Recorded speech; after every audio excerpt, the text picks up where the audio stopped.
Hello guys, welcome to Geeks for Geeks. Today we're going to see Pandas dataframe.skew function.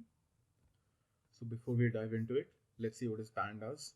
Pandas is an open source Python library that is built on top of NumPy library. Pandas enables us to use Python programming language for efficient data analysis.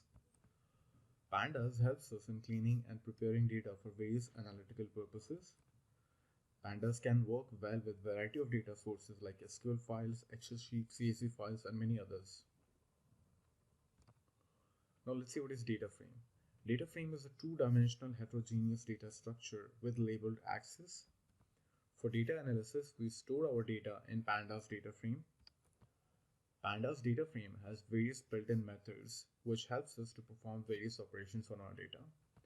And dataframe.skew function is one of those. Now let's see what this function does. Pandas dataframe.skew function return an unbiased skew over the requested axis. The skewness is normalized by n-1. Skewness is a measure of the asymmetry of the probability distribution of a real-valued random variable about its mean. So skewness is basically asymmetry in a statistical distribution of any data.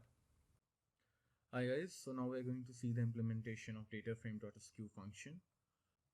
I'm using Jupyter Notebook to execute my Python programs. If you're using any of the platform or tools, it is fine. So first, we will import Pandas library as PD. We are using a CSV file here. If you want access to this CSV file, refer to the Geeks for Geeks article on dataframe.skew function. The link is mentioned here. I'm gonna go ahead and import this file and read it into a data frame. Let's visualize the data frame. So this is what our data frame looks like. It has 458 rows and 9 columns. Now we'll find the skewness along the index axis. So I'm just gonna go ahead and run this line.